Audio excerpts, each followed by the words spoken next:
हरे कृष्ण. सर्व वैष्णवांना दंडवत. ओमज्ञानतिमिरन्धस्य ज्ञानाञ्जनशलाकया चक्षुरुन्मीलितं तस्मै श्रीगुरवे नमः.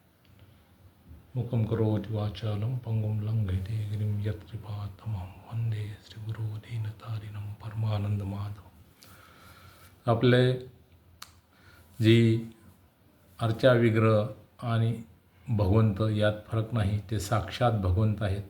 या सिरीजमधील आजचा एक भाग, ज्यावर आपण विठुरायावर, आपलं संपूर्ण महाराष्ट्राचं लाडकं आराध्य दैवत विठुरायावर चर्चा करू. तर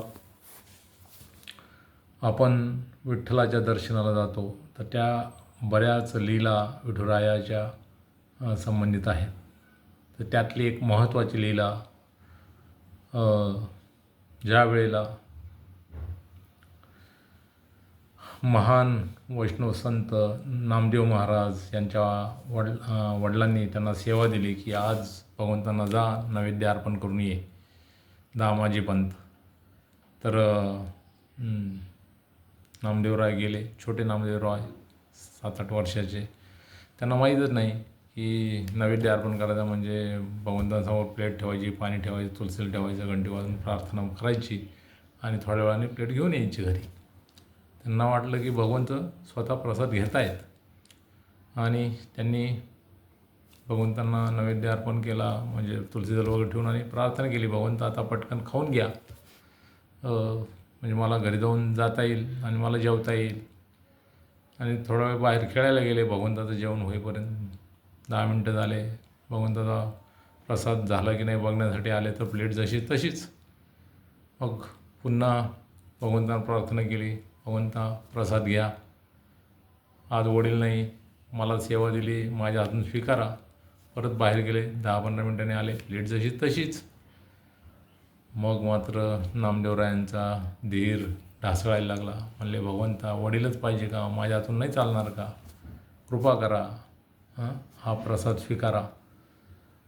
आणि तरी भगवंत प्रसाद स्वीकारांना. शेवटी नामदेवराय अधीर झाले आणि त्यांनी विठुरायांना प्रार्थना केली की जर तुम्ही हा प्रसाद स्वीकारला नाही तर मी तुमच्या चरणावर डोकं आपटेल आणि प्राण देईल. मग मात्र विठुराय, भक्तवत्सल विठुराय जे आहेत, त्यांना आपल्या लाडक्या प्रेमळ भक्ताचा आग्रह मोडवेना. आणि भगवंत सुरुवातीला म्हणाले, अरे कुठं देव जेवतो का? तर असं म्हणतात, प्रभुपाद सांगतात की भक्त भगवंतांपेक्षा बुद्धिमान असतो. तर नामदेवराय म्हणाले, जर बोलत असेल तर जेवायला काय अडचण आहे?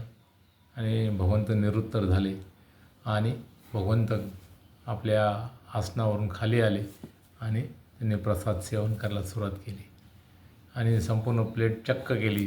आणि नामदेवराय ते प्लेट घेऊन आनंदाने आपल्या घरी गेले आणि आईला सांगितलं की बघ, भगवंताने प्रसाद स्वीकारला. आईला आश्चर्य वाटलं. आईला वाटलं कदाचित आपलं लेकरू भूक लागली असेल म्हणून खाल्लं असेल, परंतु तिला माहीत नव्हतं की आपल्या लाडक्या लेकराने साक्षात भगवंताने जीव घातलं होतं. तर या ठिकाणी आपण बघू शकतो की भगवंत आपल्या भक्ताबरोबर कसं आदान प्रदान करतात, प्रेमळ. गीतेमध्ये भगवंत सांगतात, हे यथा माम प्रपद्यन्ते तां तथैव भजाम्यहम्. जो ज्या भावनेने मला शरण येतो त्याच्याशी मी तसं आदान प्रदान करतो. तर भगवंत अशा पद्धतीने विग्रहाद्वारे आदान प्रदान करतात. हरे कृष्ण.